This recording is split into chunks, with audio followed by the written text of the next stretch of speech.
yung mga nag-birthday. So, syempre, yung pastor natin, sino po yung pinag-birthday? Ngayon din yun, no? Awitan natin siya ng happy birthday, God.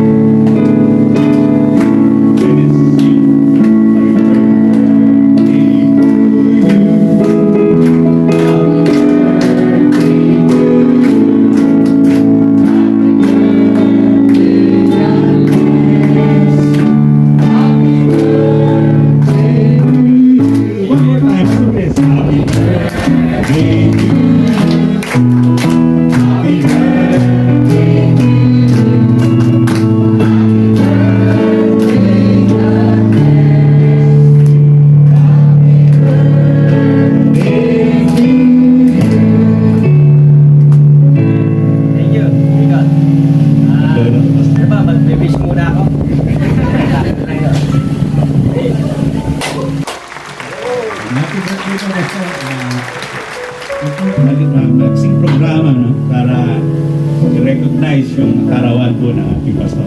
At napaka-blessing po ng buhay po ng ating pastor sa atin. Then, ang church din po habang nag-witness na i-celebrate, kinakabahan din po kasi tatawag po ako ng member na magkakaroon ng mensahe po para sa ating pastor. No, dahil po nakatingin si Brother Garbs, no?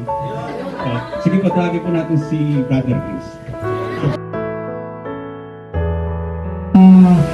Happy birthday po, Pastor, at thank you po sa lahat ng ginagawa niyo po sa ating church, at thank you po sa pagiging leader na ginagawa niyo po sa amin. Salamat po sa mga tinuro niyo po sa amin. Salamat po sa mga share niyo po na mga natutunan niyo po sa buhay niyo po. Salamat po sa lahat-lahat, Pastor, at wish ko lang po na mas pagpalain pa po kayo ng Diyos, at mas gamitin pa po kayo. Kailangan po, maraming salamat. Maraming salamat po, Brother Chris. This time po, tawagin ko naman po si Sister Maria. Bigay po ng mensahe sa ating pastor. Happy birthday po, Pastor JP. Nakalimutan ko, hindi ko po kayo nabati dahil nasa work po ako. Pero happy birthday po. First of all po, gusto ko nga po sabihin is sobrang thank you po dahil isa po kayo malaking blessing po sa aming church, sa ating church po, then sa bawat isa po sa amin. At isa po kayo sa importanteng tao sa buhay namin dahil kayo po yung instrumento para po ma-share po yung mga salita ng Diyos sa amin. Thank you very much po, Pastor. Happy birthday po. Thank you. Ako po personally, Pastor, maraming salamat po. I really appreciate yung buhay niyo po para sa buhay ko personally. Hindi lang kayo kaibigan, kapatid, ay tatay ko rin sa pananampalataya. Kaya maraming salamat, Pastor, at sa mga turo, pag-train sa akin sa gawain. Maraming salamat po sa kayong malaking pagpapala sa akin at sa bawat isa, I believe. Ayan, magandang umaga po sa lahat. Nais ko pong batiin ng maligayang pagtanda. Maligayang bati po sa ating pastor, ating mahal na pastor. Ako po'y nagpapasalamat kay Pastor JP dahil sa malaki po talaga yung pagpapasalamat ko sa buhay po ng ating pastor na si Pastor JP. Kundi po din dahil sa kanya. Siguro yung mister ko po, hindi po talaga magiging iba yung pagkakakilala niya. Kasi kung hindi niyo po nalalaman, nakailang saan ko po siya dinalang churches. Bago po kami napunta sa CCBC, dinala ko po siya sa home church namin. 2 home church po ang pinagdalahan ko. And then, hindi ko po talaga yung nakikita yung growth sa mister ko. Nung panahon po na dinala ko siya sa CCBC at napakinggan niya po si Pastor na magsalita, yung mga katanungan niya po sa akin na sabi ko sa kanya, hindi ako yung dapat sumagot kundi si Pastor kasi siya yung nakakaalam na salita ng Diyos. Hindi pa man siya nagtatanong kay Pastor, nasasagot na po ni Pastor. Unconsciously nasasagot po ni Pastor yung mga tanong niya sa isip niya. At yun po yung pinagpapasalamat ko kasi talagang yung spiritual ng asawa ko is nag-grow po talaga through Pastor JP. So maraming salamat po, Pastor. Sobrang laking blessing niyo po sa buhay sa pamilya po namin at sa buong CCBC family. Ang hiling ko po sa inyo, bigyan pa po kayo ni Lord ng mahaba pa pong pasensya at mahabang buhay din po. Yes. Alam ko po sa blessing po, after blessing ang ang makukuha natin sa pagpapagal sa kanyang gawain at ministeryo. Maraming salamat po, Pastor. Mahal ka po namin lahat. Salamat po, Sister Chris. Pagin ko na po si Ate Mar. Thankful ako sa Panginoon dahil ikaw yung ay di ka thankful sa akin. Thankful ako. Ikaw yung naging asawa ko kasi siguro may takot sa Panginoon. At siguro lahat naman ng babae yung unless pariwara ka talaga. I mean, na hinahangad mo na maayos yung family mo, lalo na kung galing ka sa hindi magandang pamilya. No? Yun yung pangarap na isang babae, magkaroon ng buong pamilya, buong maayos na ama ng kanyang anak, maayos na asawa. At binigyan ako ng Diyos na katulad mo. At minsan, upang hindi kita na-appreciate, minsan, madalas pala, na akala kasi ng lalaki ganun, pag galit ka, yung minsan galit-galitan ka lang, iniisip mo na lagi na lang akong bad trip sa'yo, mga ganun. Ang tipong akala niya, wala nang ginawang mabuti sa paningin ko, mga ganun. Kumbaga kasalanan niya ang lahat. Pero nagpapasalamat talaga ako sa Panginoon na we are a team na sa lahat ng bagay, hindi lang sa kung saan, sa aming church, sa ating mga anak, sa ating pagiging partner, no? Yung lahat ng yan. Ako ay nagpapasalamat sa Panginoon at natuto kang mag-submit sa akin. Biro lang. Makakatawanan lang kasi hindi ko alam kung sasabihin ko na eh. Pero I mean, through the years, no, dumarating yung point na mahirap talaga kasi nandiyan ang church, nandiyan ang pamilya, nandiyan ang finances, lahat ng pagpapamilya, talagang tas may church pa. So, ang dami pa namin kailangan minsan maging kahit through hard times, no, yung parehas, kunwari kami, nandun na yung point na nahihirapan siya, nahihirapan ako, pareho kaming sasabog na. Kaso hindi namin pwedeng ipakita kasi may church. No, yung ang daming talagang mga bagay na at salamat sa Panginoon sa biyaya ng Diyos at napagtagumpayan naman natin yun at nandito pa rin tayo naglilingkod sa Panginoon at magpakatatag ka pa, malay mo kunin ako agad ni Lord at makabonus ka pa. Pero sa iyong birthday, maging masaya ka at magpakasaya ka sa buong araw na to. Try ko na hindi sisimangot at magagalit. Try ko lang ha, kasi nanginginig ako kasi gutom na ako. Nagluluto ako. Pero ganun pa man, maging masaya ka at maging na-appreciate kita sa lahat ng iyong ginagawa mula sa lahat sa paglilingkod sa Panginoon. At yun na ang kabuuan. Salamat sa buhay mo. God bless.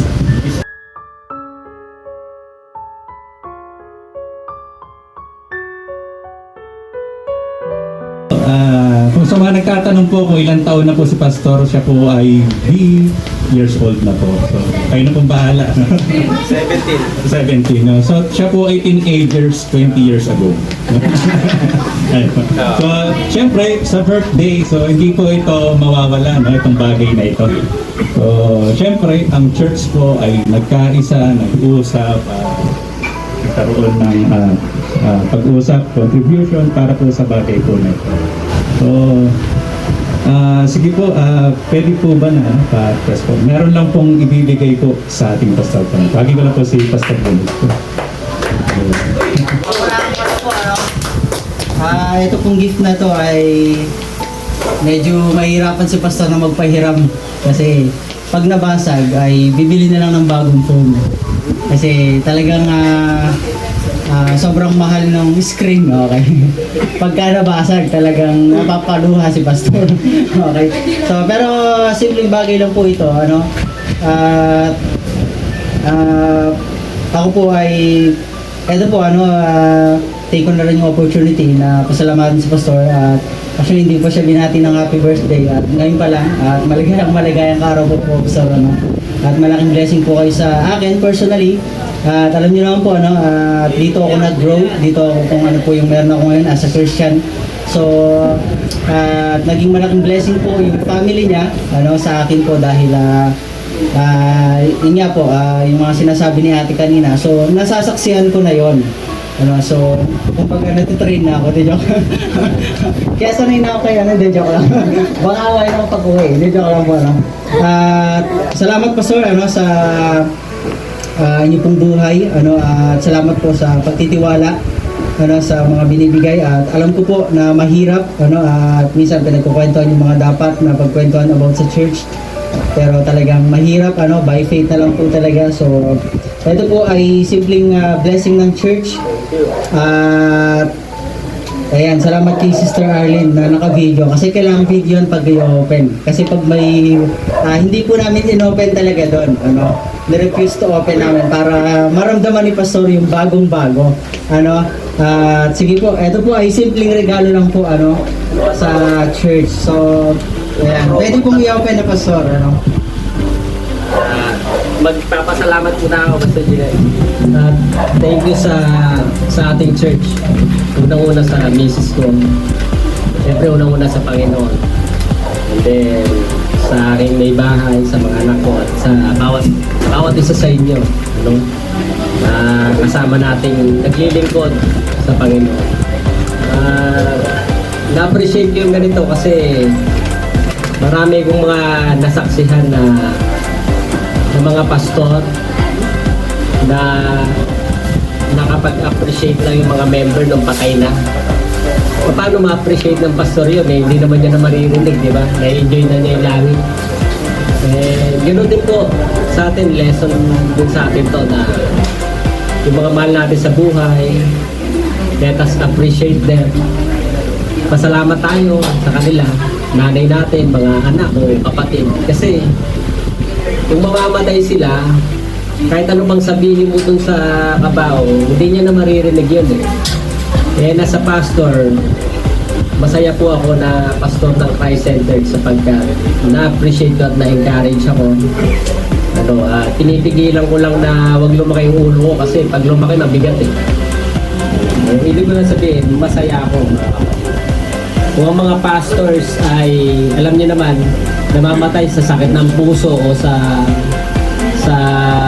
tumor sa utak, wala yung mangyari kay Pastor JP kasi may mga mapagmahal siya mga members. So, I appreciate that, mga kapatid. Kaya, kung ano man to, mga kapatid,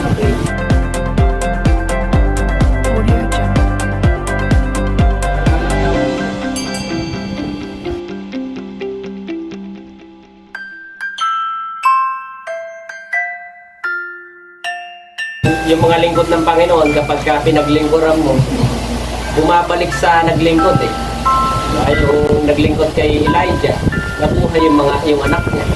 Patay na yung anak niya, nabuhay, mga ganun na bumabalik. Ayaw ko man tanggapin, parang inihinder ko na rin yung pagpapala ng Diyos sa inyo sa church. Thank you for appreciating me. Pero ang Diyos ang magpapalit sa inyo. Salamat po. Hindi ko alam kung magkano to, pero alam ko pakamahal to. At pagpapalain po kayo ng Panginoon. Bubuksan ko na ba? Opo. Nakakabahan ako kasi ang bigat parang bato yung...